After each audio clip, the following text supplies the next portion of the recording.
A tua Bíblia na carta de Paulo aos Efésios, ou simplesmente em Efésios, capítulo 4, versículo 14 e 15. Eu quero começar agora à noite, diferente do que eu fiz de manhã, de onde nós paramos na última mensagem. Na última mensagem nós pregamos sobre vocação, sobre 5 ministérios, sobre os dons espirituais e sobre o propósito dos 5 ministérios. Qual é o propósito dos 5 ministérios? Edificar o corpo e promover maturidade no corpo de Cristo. Tá legal ou não? Melhora para nós, por favor. O propósito dos 5 ministérios é edificar o corpo e promover maturidade no corpo de Cristo. Você pode dizer isso comigo, por favor? O propósito dos 5 ministérios é edificar o corpo e promover maturidade no corpo de Cristo.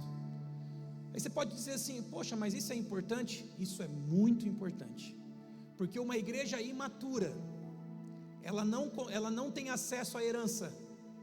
Gálatas diz que enquanto o herdeiro é menino, ele tem que estar debaixo de tutores, ainda que é senhor de tudo. Uma igreja imatura, por mais que ela tenha uma herança, ela não consegue acessar essa herança.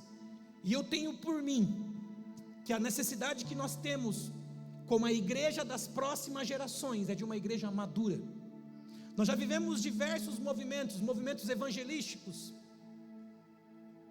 que foram maravilhosos, que arrebanharam pessoas, que as pessoas se converteram, foram movimentos maravilhosos. Tivemos movimentos proféticos que foram fantásticos, homens de Deus que têm um encargo profético, que ficaram conhecidos, que contribuíram para o corpo de Cristo. Tivemos os movimentos apostólicos, temos aí através da vida do pastor Luiz, que é um grande apóstolo. Os movimentos pastorais, os ministérios de casais, os ministérios de cura, os ministérios de ensino. Eu sempre falo que eu sou de origem tradicional, então eu venho das igrejas que tinham o ensino como uma grande prioridade, e mais do que isso, era o encargo dela. Ela trabalhava com o ensino com muita excelência. Então foram movimentos da igreja, e tem gente que na imaturidade só faz comparação quem é imaturo. Quem é imaturo faz comparação. Por exemplo, ele fala assim: nossa, eu gostava tanto daquela época, daquele avivamento, daquela movimento evangelístico. Ela não entende que todos esses momentos foram importantes para a igreja, e todos esses momentos precisam trabalhar para que eu me torne um cristão maduro, a semelhança do varão perfeito que é Cristo. E é o que esse texto de Efésios fala. Vai se comunicando lá com ele para mim, por favor, Lucas. Para que não mais sejamos como meninos agitados de um lado para o outro. Eu estou pegando justamente logo depois que ele fala dos 5 ministérios. O propósito dos 5 ministérios é edificar o corpo, para que a gente não seja mais como meninos agitados pelo vento, de um lado e de outro. Aparece um movimento aqui, alguém fazendo um movimento, atrai uma multidão de pessoas imaturas. E por favor, querido, não se ofenda, porque nós vamos falar justamente sobre isso. E esse sentido de imaturidade é um sentido de que você ainda não tem uma revelação do Senhor. Então é como se te faltasse algo, é como se você estivesse ainda em busca de algo. Não há ainda uma maturidade de revelação e de conhecimento do Senhor para entender que Ele te é suficiente. Então o que você precisa não está em nenhum lugar e não está em ninguém. O que você precisa está no Senhor. Então não seja mais como meninos agitados pelo vento de um lado e de outro. Conferência, o grande mover. Não, querido, existem coisas boas em diversos lugares, mas não que eu preciso correr desesperadamente porque eu já encontrei o meu tesouro. eu já encontrei a pérola de grande valor. Eu não preciso correr aqui e ali, atrás de avivamento, atrás de unção. Não, eu sei aonde eu encontro isso. Eu encontro em Cristo, no meu quarto, no secreto. Ele pode usar ambientes, Ele pode usar qualquer lugar, mas eu não tenho que correr atrás disso. Eu tenho que estar onde eu estiver para adorá-lo. E se Ele quiser, seja no meu quarto, seja numa conferência, seja num culto como esse, se Ele quiser naquele momento vir sobre mim com o seu óleo, com a sua unção, e me ungir, e me trazer revelação, amém. Mas eu não posso ficar correndo de um lado e de outro, atrás disso, porque isso demonstra imaturidade. Não sejamos mais como meninos agitados de um lado para o outro e levados ao redor de todo o vento de doutrina, pela artimanha dos homens, pela astúcia com quem induzem ao erro, mas seguindo a verdade em amor. O texto está sendo claro conosco. O que eu preciso fazer? Eu tenho que correr para um lado e para o outro? Não, eu preciso seguir a verdade em amor. E qual que é o melhor ambiente para viver a verdade em amor? É no corpo, é na igreja, porque o texto está falando sobre o corpo. Mas seguindo a verdade em amor, cresçamos em tudo naquele que é a cabeça. Cristo está falando do corpo, do qual Cristo é a cabeça. Pode seguir para mim, por favor?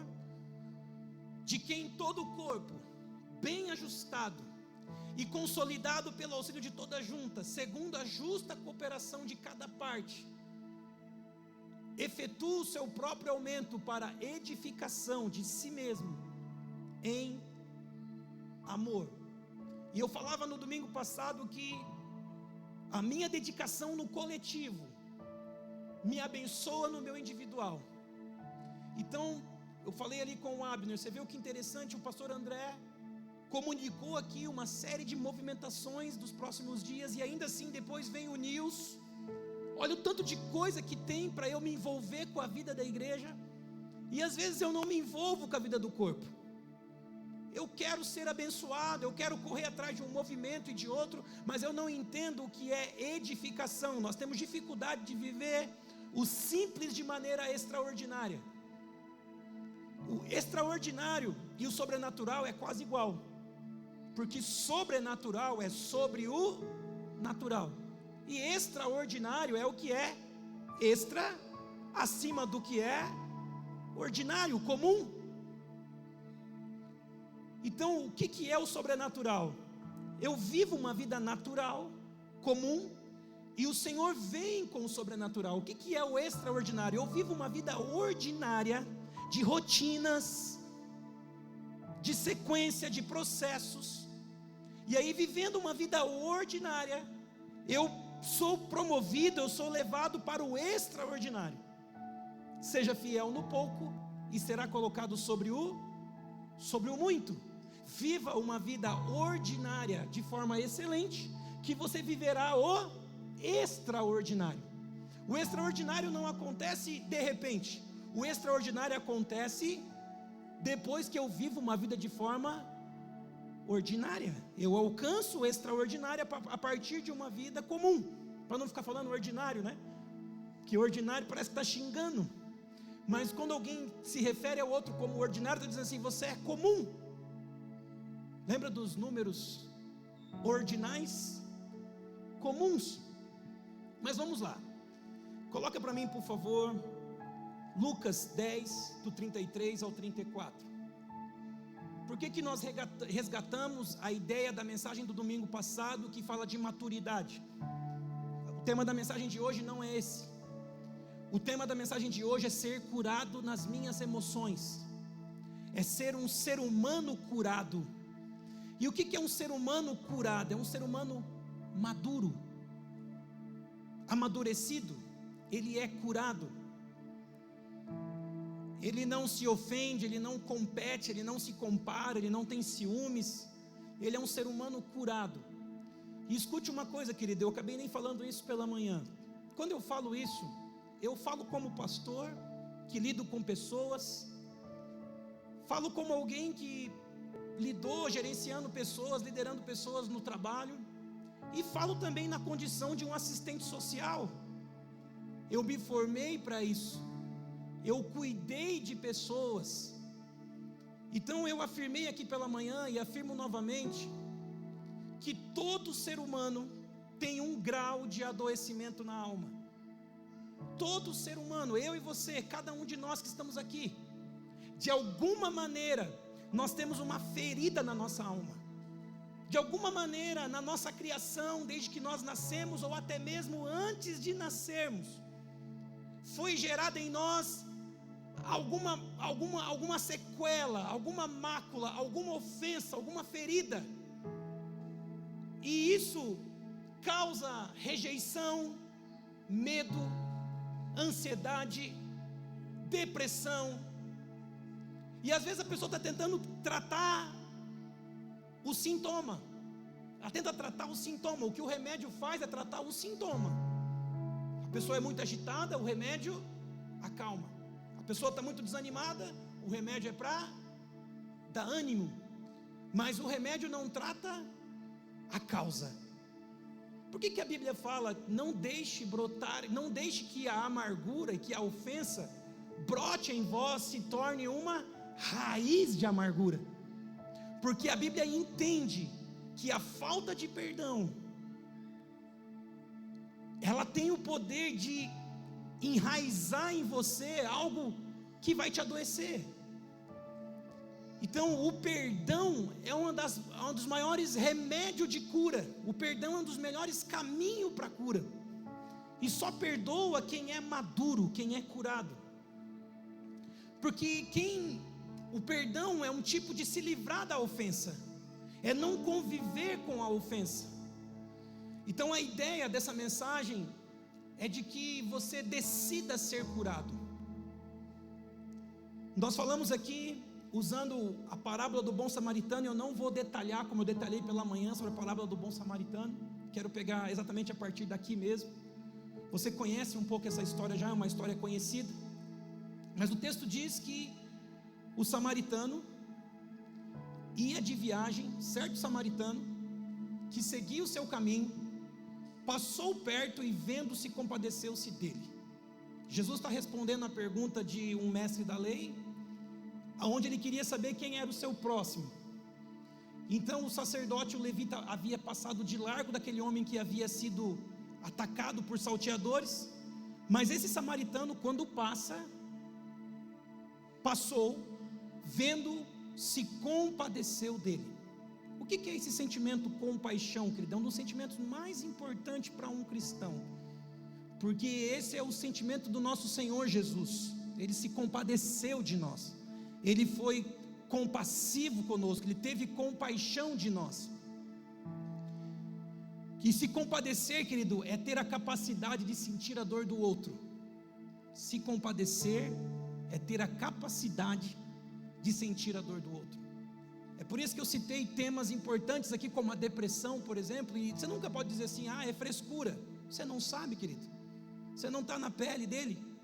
Você não sabe o histórico de vida. Você não sabe o contexto. Você não sabe a mente dele, o organismo dele, a composição química do corpo dele. Você não sabe, não diga. Fica quieto. Se você não conseguir ajudar, não atrapalhe. Se compadeça, tenta sentir a dor do outro. Nós estamos falando de corpo lá em Efésios, e quando a Bíblia fala de corpo, ela fala isso, que se o dedinho aqui sentir dor, todo o corpo sente dor. Se o dedinho está doente, todo o corpo está doente. Então essa capacidade de se compadecer. Por que nós temos esse hábito aqui, principalmente no culto da terça? E hoje eu pedi para o pastor Reinaldo: ore como a igreja pela mãe da pastora Val e pela mãe do irmão Claudemir. Ore. Porque qual que é o sentido disso? Qual que é a essência disso? Porque a dor e a preocupação que a Val está sentindo, a dor e a preocupação que o Claudemir está sentindo e outras pessoas estão sentindo, tem que ser a mesma dor nossa. Eu tenho que me compadecer do Claudemir e da Val, como se fosse os meus pais que estivessem lá no leito de hospital.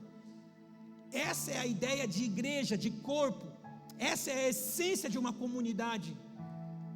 Nós falávamos durante a viagem sobre a comunhão que constrói, a comunhão que edifica. Tem gente que pensa que comunhão é tomar Coca-Cola e comer carne junto, também. Mas comunhão não é só isso, irmão. Comunhão não é só estar junto. Comunhão é ter o mesmo sentimento, o mesmo propósito. Comunhão é sentir a dor do outro, é trabalhar um pela edificação da família do outro, se preocupar com o filho do outro, ao invés de ficar julgando o filho do outro, procurando defeito no filho do outro pastor, do outro irmão. Não, orar pela família do outro. Se a outra família está passando por alguma dificuldade, sentir aquela dor. Ao invés de você falar assim, aquele cara lá na rua é um vagabundo, você sabe a dor de uma família que tem um dependente químico na casa? Você conhece essa dor? Você já experimentou? Então não fala. E eu estou dando esse exemplo, mas existem diversos. Nós temos que ter compaixão. E esse bom samaritano teve compaixão. E Jesus estava dizendo que o que seria a expressão do cumprimento do segundo maior mandamento. Porque o maior mandamento é: ame o Senhor. E o segundo, ame o seu próximo. Então Jesus está dizendo que para cumprir o mandamento de amor ao próximo, eu preciso aprender a ter compaixão, me compadecer, ter a capacidade de sentir a dor do outro, de alguma maneira. Mas aonde nós queremos chegar é o seguinte, que aquele viajante estava lá caído, ferido, e esse bom samaritano, Jesus começa a falar, não só agora, sobre a resposta de quem era seu próximo, mas Jesus começa a dar para nós uma informação de um processo de restauração. Jesus está falando de alguém que foi atacado, que foi ferido, que foi violentado, e agora essa pessoa precisa ser restaurada, ela precisa ser curada.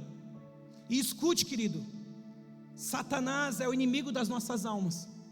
Desde quando nós nascemos e até mesmo antes de nascer, tudo que Satanás procura fazer é nos assaltar, é nos violentar, é nos ferir. Eu disse de manhã que o texto bíblico fala que esse homem ficou quase morto. Quase morto, é onde a igreja entra. Está quase morto, mas não morreu. É onde entra a igreja estendendo as mãos e dizendo assim: enquanto a vida, há esperança. Enquanto respirar, tem jeito, nós acreditamos. O que é impossível aos homens é possível a Deus. Esse homem foi violentado, foi agredido, e ele ficou caído, quase morto. E foi a hora que o bom samaritano o encontrou. E quando o bom samaritano o encontrou, existe um processo de restauração em ordem. E qual que é o processo de restauração em ordem? Pensou-lhe os ferimentos, ou atou-lhe as feridas. Do processo de restauração de Deus, qual que é a primeira coisa que tem que acontecer? Eu tenho que parar de sangrar. Primeira coisa dentro do processo de restauração de Deus, eu preciso parar de sangrar. Mas como assim, pastor, eu preciso parar de sangrar? Lembra que eu comecei falando sobre reclamar? Sabe a pessoa que reclama, que desabafa, que toda hora ela fala dos seus traumas? Dependendo da maneira como ela faz isso, demonstra que ela está sangrando, demonstra onde está a sua ferida. Se você está conversando com alguém, você aborda o assunto casamento, e ela já se endoida, ela começa a sangrar nessa área, a ferida dela é o casamento. Se você entra num assunto família, pai, mãe, irmão, e ela começa a se embraivecer e falar coisas, ela começa a sangrar, você sabe, a ferida dela está aqui está a ferida dela. E eu perguntei de manhã, eu pergunto: você sabe onde está a tua ferida, meu irmão? Você sabe aonde você sangra? Você sabe aonde você se ofende com facilidade? Você sabe aonde não pode mexer, porque já está magoado? Nós não usamos esse termo, mas os nossos pais, os nossos avós, quando alguém se machucava, eles usavam o termo assim: ó, fulano bateu lá o braço e magoou o braço. Porque olha que interessante, né? Mágoa, ao mesmo tempo que se refere a uma doença física, a um machucado físico, mágoa também se refere a um sentimento. Porque os sentimentos que nós temos depende se eu estou sadio ou se eu estou doente. Se eu sou um cristão sadio, eu vou me manifestar os frutos do Espírito: amor, paz, alegria, mansidão, domínio próprio. Ai, pastor, mas é muito difícil cumprir todos esses frutos. Realmente, é por isso que nós estamos num processo de restauração, é por isso que nós estamos sendo curados por Ele. E se eu sei aonde eu sou doente, aonde eu tenho uma ferida, eu preciso trabalhar, eu preciso parar de sangrar ali, eu preciso atar essa ferida, eu preciso estancar esse sangue. E aí eu preciso pedir que Ele venha com o seu vinho e com o seu óleo, com o seu óleo e com o seu vinho. Eu preciso que Ele venha com o seu Espírito, com a sua presença, com a sua graça, sobre aquela ferida e a cure. Porque se eu pegar uma ferida e apenas enfaixar ela, atar ela, e não colocar remédio, ela pode se inflamar e causar uma ferida ainda maior. Mas Ele tanto limpou as feridas, atou as feridas, como derramou sobre ela óleo e vinho. O objetivo dessa mensagem, querido, é que o tema dessa mensagem, pelo menos de manhã vai ser assim, à noite ainda pode ser que a gente mude, mas é que você decida ser curado. Parece que a gente às vezes tem prazer em sangrar. Eu não disse isso pela manhã e vou dizer agora. Sabe quando a Bíblia fala, ficarão de fora os cães? Às vezes pessoas perguntam assim, lá no céu não vai ter cachorro, pastor? Porque a Bíblia fala que ficarão de fora os... Teve um dia que eu falei aqui da causa animal, então hoje eu vou ficar bem com a causa animal, tá? Os cães vai para o céu, tá, irmão? O cachorrinho vai para o céu normal. Ixi, vai dar polêmica isso aqui. Não era o que eu queria falar, mas o que a Bíblia... O que é esses cães que ficarão de fora? Sabe o que é os cães? Os cães são os maus pastores. Porque o que é o pastor? O pastor não era o pastor alemão, o cachorro pastor, o cão pastor que ajudava no pastoreio das ovelhas? Então esses cães que a Bíblia fala são os maus pastores. Sabe por que ficarão de fora os cães, os maus pastores? Porque os maus pastores, é muito forte o que eu vou dizer, se alimentam das feridas das pessoas. Já viu o cãozinho lambendo as feridas? Os cães que ficarão de fora são os maus pastores, porque eles se alimentam das feridas das pessoas. Então, as pessoas não podem ouvir a verdade que liberta, elas têm que ouvir o evangelho almático, terapêutico, que ela vai ter que voltar no domingo que vem, que ela tem obrigação de comprar o livro, se ela não vai ser curada. Ela tem obrigação de comprar a conferência, comprar o que seja lá o que for, o diabo a 4. Os maus pastores que se alimentam das feridas das pessoas. As pessoas precisam continuar doentes para que eles tenham um ministério, para que eles tenham um público. Querido, que tudo que você precisa é entender que a verdade cura, a verdade liberta. O evangelho de Cristo é suficiente, ele é curador, ele salva, ele liberta. Você vai ter amigos, você vai andar em comunhão, mas você não depende de pessoas, você depende do Senhor, você depende do Espírito, você depende da palavra. Tudo que uma pessoa precisa é da sua Bíblia, o seu quarto e o Espírito Santo. Nós vamos andar em companhia, em amizades, mas deixe de depender de pessoas. Pessoas são humanas como você, são limitadas como você. Algumas avançaram mais, têm experiência e podem nos ensinar. Só isso. Aprendeu? Pronto, pratique. Então esses cães que a Bíblia fala são os maus pastores, os falsos pastores que se alimentam das feridas das pessoas. Então o objetivo, querido, é que você não seja uma pessoa ferida, porque a pessoa ferida, a hora que encosta naquela ferida, ela já sangra, ela já esbraveja, e isso é muito ruim. O objetivo é que nós nos tornemos pessoas curadas, saudáveis. Então o bom samaritano, coloca ali para mim de novo o versículo 34, por favor. Ele estancou o sangue. Primeira coisa é parar de sangrar, primeira coisa é parar de reclamar, primeira coisa é dizer assim: eu não sangro mais nessa área, seja lá o que for, querido. Eu sei, a gente lida com diversas situações aqui. Eu lido com situações de mãe que perde filho, de filho que perde o pai, situações inúmeras. Seja lá o que for, querido, não fique sangrando, porque quem sangra o tempo todo desfalece e morre. Seja qual foi a sua ferida, a ferida que a vida te causou, estanque essa ferida. Diga assim: eu não vou continuar sangrando aqui, eu decido ser curado. Eu sei que não é fácil, cada um conhece a sua dor, mas estanque essa ferida, para de sangrar e peça: Senhor, deita óleo e vinho sobre a minha ferida e me cura. Eu quero ser um ser humano saudável, curado. E eu não sei se eu já falei isso, mas por que eu linkei a maturidade de Efésios 4 com ser um ser humano curado?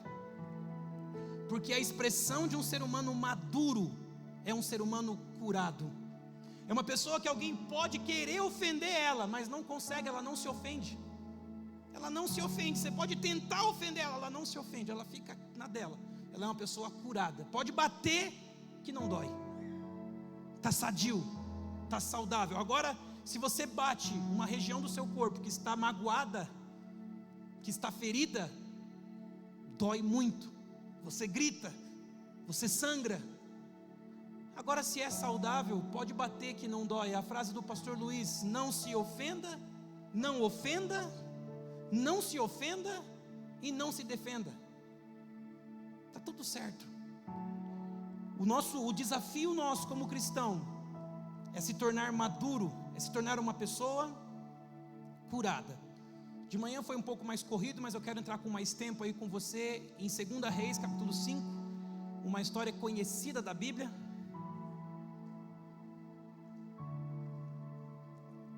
Segunda Reis, capítulo 5, é a história de Naamã, alguns já conhecem. A partir do versículo 1, nós vamos lendo alguns versículos e pulando outros. Naamã, comandante do exército do rei da Síria, era grande homem diante do seu senhor. A Bíblia é feita de detalhes, meus irmãos. E revelação é quando você consegue extrair de cada detalhe o que o texto quer dizer. O texto começa dizendo que Naamã era grande diante do seu senhor. Às vezes, diante das pessoas, as pessoas nos olham, não é assim? Todo mundo olha para a família do outro e pensa que a família do outro é perfeita. Todo mundo olha para o Silvio e fala assim: nossa, como que o Silvio é um cara bem sucedido, como que o Silvio é um cara, seguro, firme nas suas decisões. Só o Silvio sabe as angústias, as aflições dele. Mas as pessoas, quando ela olha para o outro, ela pensa que o outro é grande, mas só o outro sabe as feridas que ele tem, que é o caso de Naamã. Naamã era grande homem diante do seu senhor e de muito conceito, porque por ele o Senhor dera vitória à Síria, e ele era herói de guerra, porém leproso. Você sabe, querido, que quantos heróis você conhece?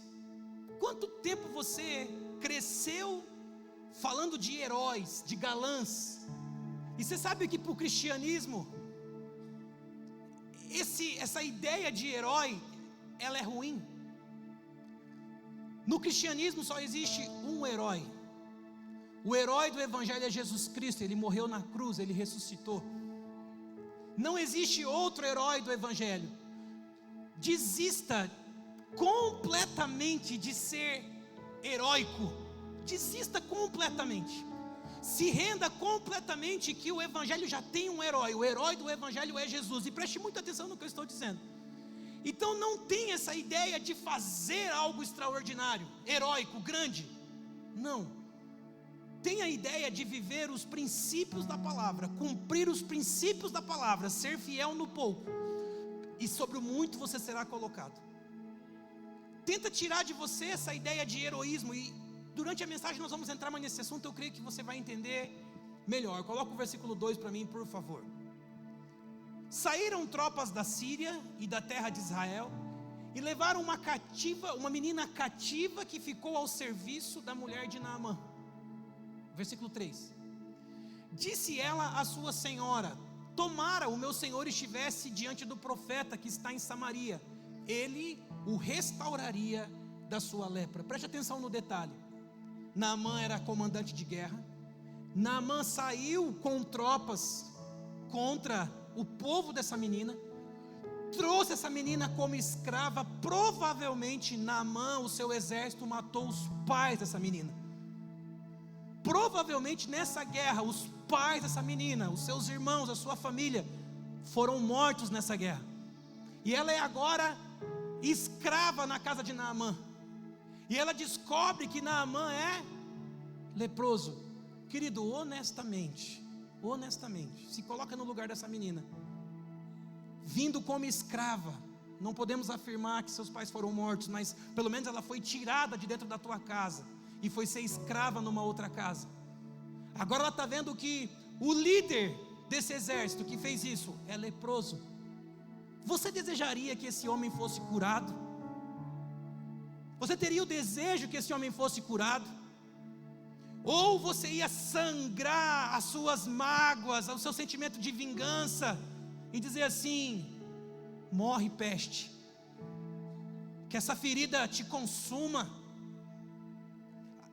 Nós teríamos a capacidade de desejar a cura de quem possivelmente me causou a maior ferida? Eu ia ser curado ao ponto de querer a cura?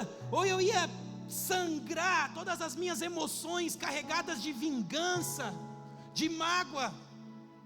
E sabe, querido, eu falei muito mais disso sobre de manhã. Às vezes a nossa espiritualidade é tão cheia de performance. Nós somos tão bons para dizer aleluia, glória a Deus, e falar em línguas e rodar no manto, mas nós temos tanta dificuldade de expressar a verdadeira espiritualidade, que é amor, domínio próprio, mansidão, longanimidade. Contra essas coisas não há lei. Se você cumpre isso, você está cumprindo todos os mandamentos. A nossa espiritualidade, querido, a nossa maturidade é expressa na maneira que a gente consegue viver realmente expressando os frutos do Espírito. Essa é a verdadeira espiritualidade. Por favor, não tem nenhum problema com rodar no manto. Tudo isso é bênção, desde que esse manto seja um manto celestial, que te unja de verdade e te faça viver uma vida expressando os frutos do Espírito, que não seja só um circo evangélico, mas que seja realmente uma manifestação da glória, que nos transforma de glória em glória, e nos torna pessoas mais curadas, menos vingativas, com menos desejo de que o mal aconteça para o outro, mas que tenha capacidade dessa menina. Aí eu te pergunto, querido, que seminário que essa menina participou de cura? O que aconteceu com essa menina para ela ter essa capacidade? Só que o texto também, de alguma maneira, ele já nos expressa isso. Ela conhecia o encargo de Eliseu, ela sabia o que Eliseu carregava. Ela fala assim: olha, se ele estivesse diante do profeta Eliseu. Então você tem a unção que você admira, você tem a unção que você respeita, e ela respeitava a unção que Eliseu carregava. Ela reconhecia, ela tinha uma revelação, um entendimento do que o profeta Eliseu carregava. E ela fala: tomara o meu Senhor estivesse diante do profeta Eliseu. E você conhece bem a Bíblia. O Naamã vai ao seu rei, pede cartas, e ele vai até o rei, e o rei fica desesperado, rasga sua roupa e fala assim: eu não tenho condições de te curar. E eu disse de manhã, vou dizer novamente: não é papel da igreja ir na porta da prefeitura pedir ajuda para a prefeitura. É a prefeitura que tem que vir aqui na nossa porta e dizer assim: olha, tem problemas que a gente não consegue resolver na cidade, nós vamos pedir ajuda de vocês. Não é a igreja lá pedir dinheiro para fazer show, pedir verba para fazer show, pedir dinheiro para fazer as coisas para movimentar a igreja. Não precisa. É a prefeitura que tem que vir, que olha, por favor, nós não conseguimos dar conta dos problemas sociais da cidade, dos problemas de saúde, por favor, nos ajude em oração. O profeta Eliseu foi até o rei, e o rei arrancou a roupa e falou assim: cara, eu não consigo resolver seu problema, Mas Eliseu ficou sabendo e falou assim: manda ele vir aqui. Se na porta da prefeitura não resolveu, se na porta do rei não resolveu, manda lá para a igreja resolve. A igreja é um lugar de cura, a igreja é um lugar de restauração. Manda lá para a igreja. O profeta Eliseu falou: manda aqui para mim.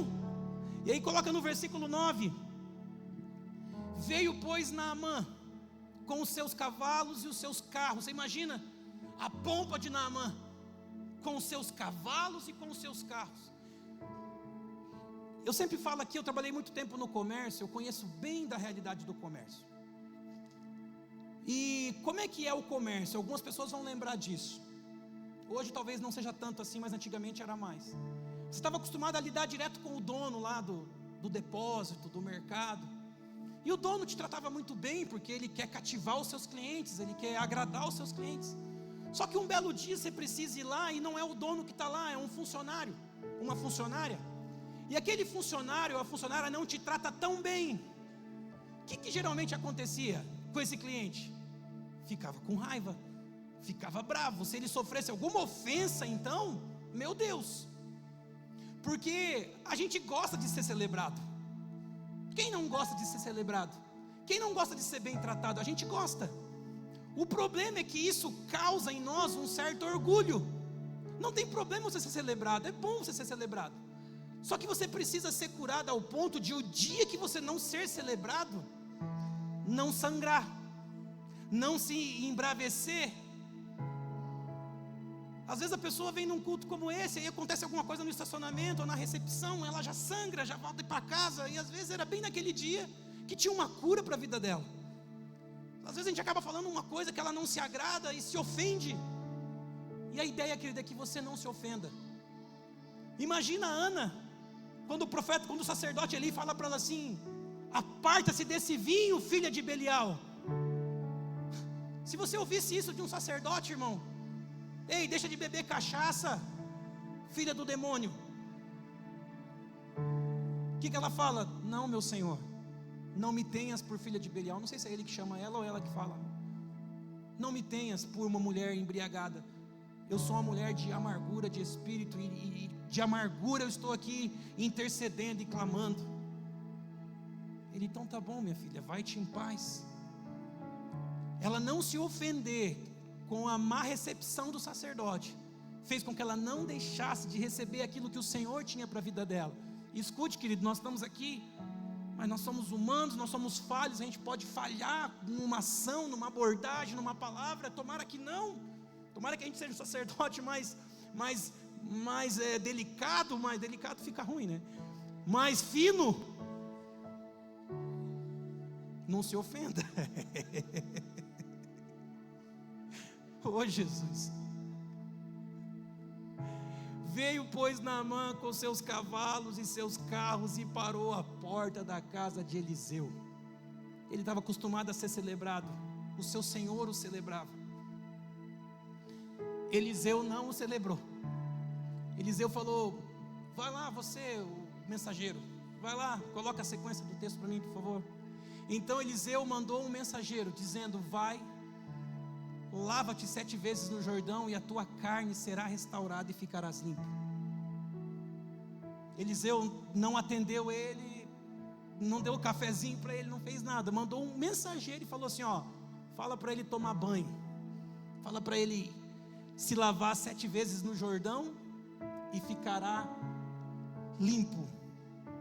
Aí Naamã, assim como nós, pisou no calo, pisou na ferida.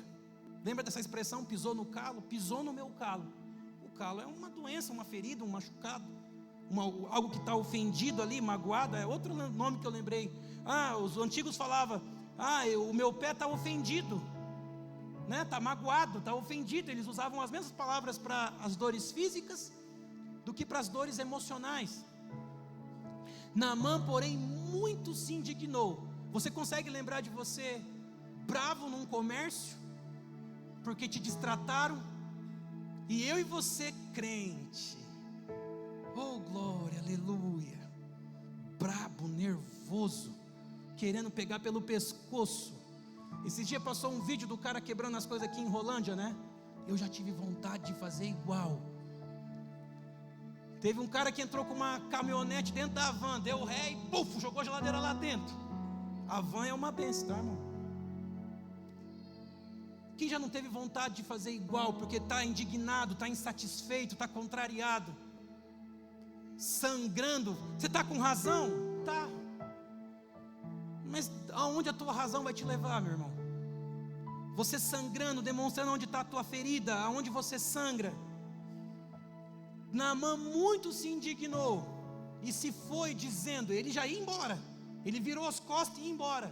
Pensava eu que ele sairia ter comigo, por-se-ia de pé, invocaria o nome do Senhor. O problema, querido, de você pensar que Deus vai fazer no formato que você imaginou, isso se chama idolatria de ideal. Idolatria de ideal, você cria um ideal e você idolatra o ideal. Você só acredita se for daquele jeito. Você viu que ele criou uma expectativa? Eu pensaria que ele viria até mim, que ele se colocaria de pé, que ele ergueria as mãos aos céus, invocaria o nome do Senhor. Não parece muito com nós hoje, os crentes? Se não rodar no manto, se não fizer o teatro, não é espiritual, não tem poder de Deus. Se não tiver fumaça, não tiver piruleta, eu não consigo acreditar, a minha fé não alcança. Eu não consigo ter fé no simples, eu não consigo ter fé na palavra. Eu preciso de alguém que faça uma performance. Eu imaginei que ele ia ficar de pé, invocar o nome do Senhor, fazer uma oração forte. Sabe o que é oração forte, irmão? É a oração de Ana, que nem saía palavras da sua boca, ela só gemia, só balbuciava. Oração forte não é alguém gritando no seu pé do ouvido, não, meu irmão.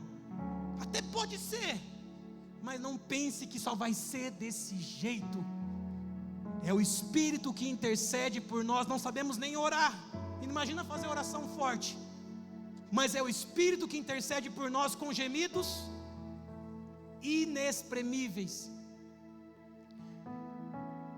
Seu Deus moveria a mão sobre mim, e o lugar da lepra restauraria o leproso. Segue para mim, por favor. E aí ele começa a dizer, lá na minha casa tem lugar muito melhor, lá na minha cidade. Lá na minha cidade tem rios muito melhor, do qual eu poderia me banhar. Versículo 13. Eu disse de manhã que Naamã até podia ser orgulhoso. E quem de nós não somos, né, irmão? Eu vejo muito de mim aqui. Se me contrariar, meu irmão, Jesus tenha misericórdia de mim. Não sei você, mas até que Naamã, até que era um cara que os seus soldados gostavam dele. Tanto é que se chegaram a ele os seus oficiais, eles disseram, meu pai, se te houvesse dito alguma coisa difícil, e é aqui que eu estava falando sobre o heroísmo, se tivesse te pedido algo heróico, algo desafiador, se dissesse para você, sobe a montanha, fica sem comer, você falava assim, opa, isso é heróico, isso é desafiador. Se tivesse pedido algo difícil, você acreditaria. Mas como foi te pedido algo simples, entra no teu quarto, fecha a porta e ora em secreto, porque o teu pai que te vê em secreto te recompensará. É só isso, só isso, faça isso. Eu falei que as pessoas vêm para a igreja e esperam um teatro, um circo de Soleil. Eu não gostei daquele culto. Teve louvor? Você teve a oportunidade de adorar? Teve momento para você orar? Leu a Bíblia? Pronto, é um culto. Você teve a oportunidade de ofertar? Você ofertou? É um culto. É o contexto de um culto. O que a gente está esperando? Onde está a nossa expectativa? Quais são as idolatrias, os ideais que nós estamos idolatrando? Quais são os formatos que nós estamos idolatrando? Aonde está a nossa expectativa? Nós somos tão orgulhosos como Naamã. O culto tem que ser um culto que me agrada. A cura tem que ser uma cura que me agrada. Se o culto me pede apenas quebrantamento, que eu me humilhe, que eu faça coisas que eu não tinha vontade. Culto não tem a ver em me agradar, querido. Eu no Jordão, eu não me agrado do Jordão, eu me agrado de Albana lá, os rios da minha terra. Isso não me agrada. Mas se submeta, querido. Se submeta ao princípio, ao que está sendo dito. É nesse lugar que está a cura. É no lugar do quebrantamento, da submissão que está a cura. Não é no formato que você idealizou. Não é da maneira como você imaginou. Talvez você seja vitorioso, tenha sucesso, glória a Deus por isso. Mas na presença de Deus, querido, os anciãos tiram as suas coroas. Diante de Deus nós não temos conquistas, nós não temos sucesso. Diante de Deus não tem rico, não tem pobre. É todo mundo igual. Todo mundo tem que ser tratado com o mesmo respeito, com a mesma dignidade. Infelizmente a igreja se tornou onde os ricos gostam de ir para ser paparicado. E nós temos dificuldade de lidar com o rico, porque nós não sabemos paparicar ninguém. Agora, se você quer ser um irmão, independentemente das suas conquistas, e glória a Deus por elas, mas diante de Deus elas não valem nada. Diante de Deus, diante da presença e da glória dEle, eu disse aqui já esses dias, quando é que um pastor está preparado para sentar com um milionário? Quando o milionário precisar mais do Jesus que o pastor tem, que o pastor precisar do dinheiro que o milionário tem, porque daí o pastor olha para o milionário e já começa a pensar no aluguel da igreja. Ai meu Deus, agora nós estamos tranquilos. Não, querido, quando você sentar com o milionário precisa precisar, está errado, mas dá para entender, do Jesus que você tem, do que você precisar do dinheiro que ele tem.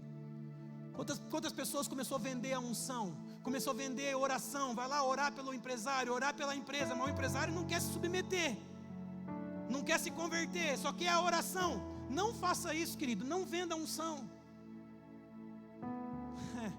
Porque vender a unção, você vai ver o que acontece com Geazi no final.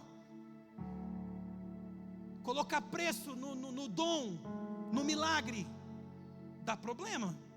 Não faça isso. Os meninos falaram assim: meu Senhor, conhecia já um pouco ele, meu Senhor, foi te pedido algo simples, faça o simples. Não é algo heróico como você está acostumado, mas faça o simples. O simples funciona. Já que apenas te disse, lava-te e ficarás limpo. Qual versículo está lá? No 13 ainda. Aí você conhece a história, ele desceu, mergulhou, ficou limpo como uma criança. No versículo 15 ele voltou ao homem de Deus, ele e toda a sua comitiva. Veio, pôs-se diante dele e disse: eis que agora reconheço. Isso aqui também é um detalhe muito importante. Ele diz assim: eu agora reconheço que em toda a terra não há Deus senão em Israel. Agora, pois, te peço, aceites um presente do teu servo. E por algum motivo Eliseu não quis aceitar. Talvez não era o momento, talvez um outro momento, não diante de uma moeda de troca, de uma situação que parecia que estava sendo vendido algo. Talvez Eliseu aceitaria. Vamos lá na sequência. Porém ele disse: tão certo como vive o Senhor, em cuja presença eu estou, não aceitou, e estou com ele para que o aceitasse, mas ele recusou. Pode ir seguindo para mim, por favor. Disse Naamã: se não queres, peço que ao teu servo seja dado levar uma carga de terra, de 2 mulos. Por que uma carga de terra? Porque o altar a ordem da Bíblia é que o altar fosse feito ou de pedra ou de terra. O altar tinha que ser feito ou de pedra ou de terra. Então ele pediu 2 cargas de terra, porque nunca mais oferecerá este teu servo holocausto nem sacrifício a outros deuses senão ao. Naamã entendeu algo que nós como igreja desses dias tem dificuldade de entender. Naamã entendeu sobre pureza. O que é pureza? Santificação é não misturar o sagrado com o profano. Santidade é separar o santo do que é profano. Então nós vivemos nesse mundo profano, só que nós somos santos, separados. Então eu tenho que aprender a separar o que é sagrado do que é profano. Eu não posso misturar as duas coisas. O pastor Enoque, que já é falecido, dizia que ninguém come sopa no pinico, porque uma coisa é limpa e outra coisa é suja. Então ele se converteu, ele teve uma conversão radical, coisa que é difícil nós vermos nos dias de hoje. Ele teve uma conversão radical. Ele fala assim: este teu servo nunca mais oferecerá sacrifício a outros deuses, senão ao Senhor. Então nem a terra, ele queria usar a terra, ele queria levar a terra de Israel, para chegar na sua terra e construir um altar puro, uma adoração pura, exclusiva para o Senhor. E eu estava dizendo do tempo que os crentes se convertiam e mudava a roupa que vestia, porque agora ele se converteu. Então aquele padrão que ele vivia antes não dá mais certo. Os crentes se convertiam e jogavam fora os CDs do Leandro e Leonardo, do Zezé de Camargo e Luciano. Tinha uns que queria vender. Eu me converti, você não quer comprar o meu CD? Irmão, você não serve para você, não serve para outro. Irmão, eu tinha coleção do Djavan, Zé Ramalho, Titãs, Legião Urbana. Eu adorava. Nós fomos na pizzaria esses dias, estava tocando, eu falei: essa eu conheço, essa eu conheço também. Essa que canta. Quem estava? Vocês estavam. Essa é o Bon Jovi. Só que, irmão, é bom, mas não serve mais para mim. Eu fiz uma opção de vida, eu não quero mais. Eu quero ser puro, eu quero inclinar para o Senhor, eu não quero inclinar para outro lado, eu não quero inclinar para a minha carne. Então vira e mexe eu toco nesse assunto. E os crentes têm que continuar a ser crente. O crente ouve música de crente, irmão. Crente não ouve música de mundano, de adultério, de prostituição, de coisas obscenas. Crente é crente. A nossa conversão precisa continuar sendo radical. Naamã teve uma conversão radical, ele foi curado e ele se converteu verdadeiramente. E agora ele está preocupado, na sequência do texto ele está preocupado, porque uma das funções dele com o seu rei era prostrar o seu rei diante dos seus deuses. E agora ele está preocupado: como é que eu faço? Segue para mim aí, por favor. Nisto, perdoe o Senhor o teu servo. É como alguém que se converteu e está falando assim: e agora, como é que eu faço? Eu me converti, mas eu trabalho num bar. Lembrei de você, Henrique. O Henrique está aqui, que falou do GPC ali. O Henrique hoje é dono de uma imobiliária. Quando ele se converteu, ele trabalhava num bar, era um garçom de um bar, à noite. Ele falou assim: Senhor, eu me converti, eu não quero mais estar nesse ambiente. Aí ele falou, ele olhou para uma concessionária de carro na frente do bar e falou: eu queria trabalhar nessa concessionária de gravata. E aí, um dia sem saber, o dono da concessionária estava no bar e ele atendeu bem o dono da concessionária. E o dono da concessionária deu um cartão para ele e falou assim: me liga no outro dia. E ele orando, pedindo para Deus que queria trocar de trabalho, porque agora ele se converteu e não queria estar mais naquele ambiente. O cara ligou para ele e falou assim: eu quero que você venha trabalhar comigo. E era o dono da concessionária de frente do trabalho dele. E ele trabalhou em várias concessionárias, gerenciou concessionárias, gerenciou construtoras, e hoje ele tem a sua própria imobiliária. Então a gente vê a pessoa que se convertia e ela fala assim: eu trabalho nesse lugar, mas esse lugar não é tão legal para mim trabalhar. Até então não tinha problema, mas agora, se o Senhor puder me preparar um emprego melhor, Senhor, num ambiente melhor, enquanto eu estiver aqui, é o que Naamã está dizendo: eu vou voltar lá para o meu trabalho, e lá no meu trabalho eu prostro o meu rei diante do Senhor dele, você me perdoa. E Eliseu até que foi um pastor gente fina aqui. Ele falou assim: vá em paz, meu filho, pode ir em paz. Perdoe o teu servo. Sequência para mim, por favor. Eliseu lhe disse: vá em paz. Quando Naamã tinha se afastado a certa distância. Então eu quero reforçar isso. A conversão de Naamã foi tão genuína, foi tão radical, que ele entendia que ele não podia continuar fazendo as mesmas coisas que ele fazia antes. Ele entendeu que a partir daquele momento precisava haver mudanças. Algumas coisas precisavam ser transformadas. Lezinho, pode subindo aqui com a galera. E depois você continua lendo o texto em casa. Mas o Naamã foi embora, e o Geazi correu atrás dele. E o Geazi inventou uma história lá, que ia ter uma celebração, e ia ter, nós vamos ter uma conferência, estamos precisando de dinheiro. Inventou uma história. não vou ler a história que não dá tempo. E ele pediu lá as túnicas. E depois o Geazi volta para a presença de Eliseu. Eliseu falou: onde você estava? O que você estava fazendo? Nada, não estava fazendo nada. Como não, rapaz? Você não foi atrás do Naamã e negociou com ele lá, pegou com ele coisas que eu tinha recusado? E aí no versículo 27 diz assim: portanto a lepra de Naamã se pegará a ti e a tua descendência para sempre. Então saiu de diante dele leproso, branco como a neve. Quem não tem entendimento de paternidade e não consegue ver Deus como pai, olha para um texto bíblico como esse e já se escandaliza. Como pode? O profeta deu uma sentença. Eliseu era meio exagerado nas sentenças. Ele mandou o urso sair e comer, porque chamaram ele de careca. Não vai me chamar de careca, de calvo. Eliseu era meio exagerado nas sentenças dele, meio Pedro. Mas ele deu essa sentença sobre Eliseu, querido. E eu não falei isso de manhã, estou falando agora. Geazi era a próxima geração de profeta. Elias, Eliseu. Eliseu era o moço de Elias, assim como Geazi era o moço de Eliseu. Geazi poderia ter se tornado um grande profeta, mas ele decidiu ser leproso. Ao invés de decidir ser curado, ele decidiu ser leproso. E a palavra de Eliseu foi assim, que a lepra dele se apegue em você, sobre você e as suas próximas gerações. Em nome de Jesus, que a lepra, que a doença das gerações passadas não alcance as próximas gerações.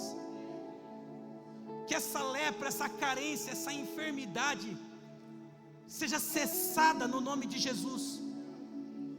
Que hoje, assim como aquele viajante foi encontrado pelo bom samaritano e as suas feridas foram atadas e foram derramadas sobre ele óleo e vinho, que também na onde você e eu sangramos, querido, as nossas feridas sejam atadas, e que o Senhor com a sua graça derrame óleo e vinho, e que a lepra não se perpetue nas próximas gerações.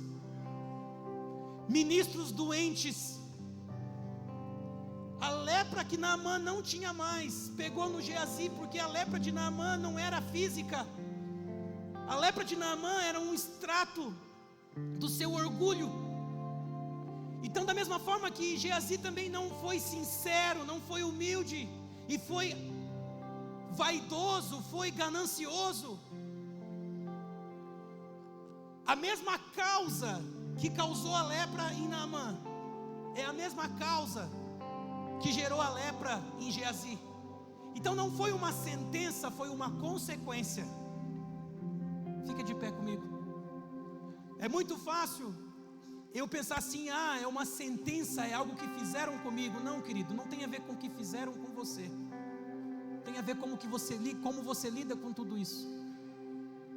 Peça para Deus: Senhor, eu quero ser um ser humano maduro, curado. Eu não quero me ofender. Eu não quero ficar desabafando na rede social, me defendendo. Eu quero ser um ser humano curado no Senhor. Peça para Ele: Senhor, me mostra onde eu sangro. Me mostra onde são as minhas feridas.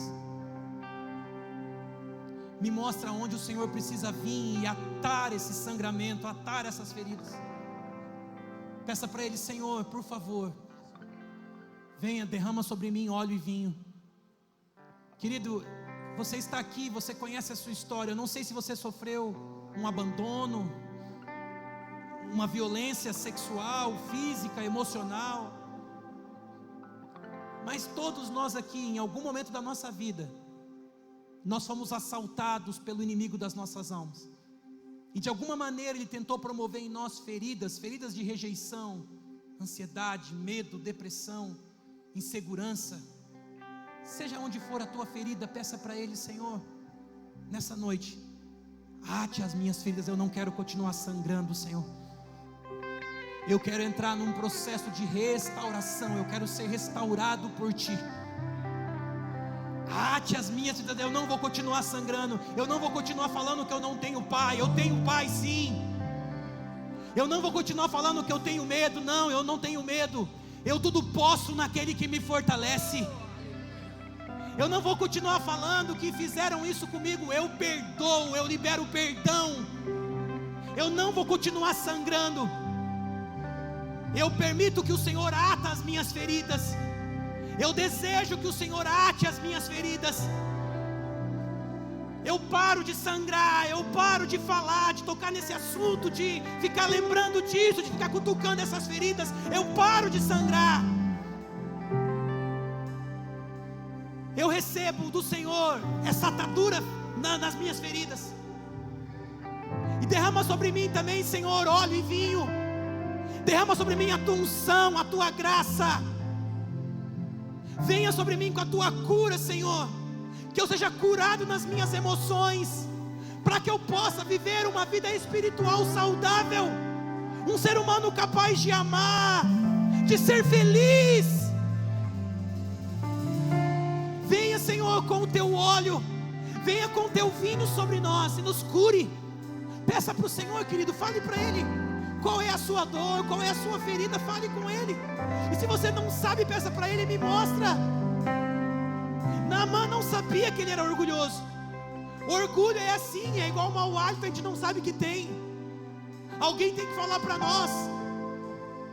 Então peça para Ele, Senhor, me mostra onde está a minha ferida, me mostra onde eu sangro, me mostra onde eu preciso ser atado, me mostra onde precisa ser derramado óleo e vinho sobre mim, Senhor. Fale com Ele, querido. Deixa Ele ministrar o seu coração.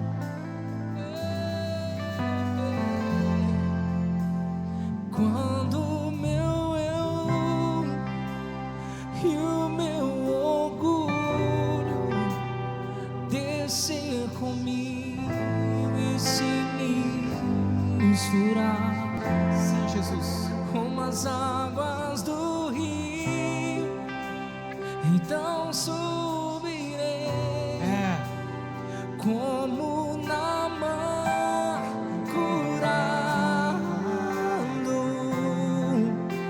E eu abro mão de tudo que sou, só pra servir ao meu Senhor. Eu abro mão de tudo que sou, só pra te adorar. sim, Senhor. Senhor, Peça para Ele. Senhor, quebra meu orgulho. Eu quero descer e mergulhar nas águas do teu amor. Me purifica.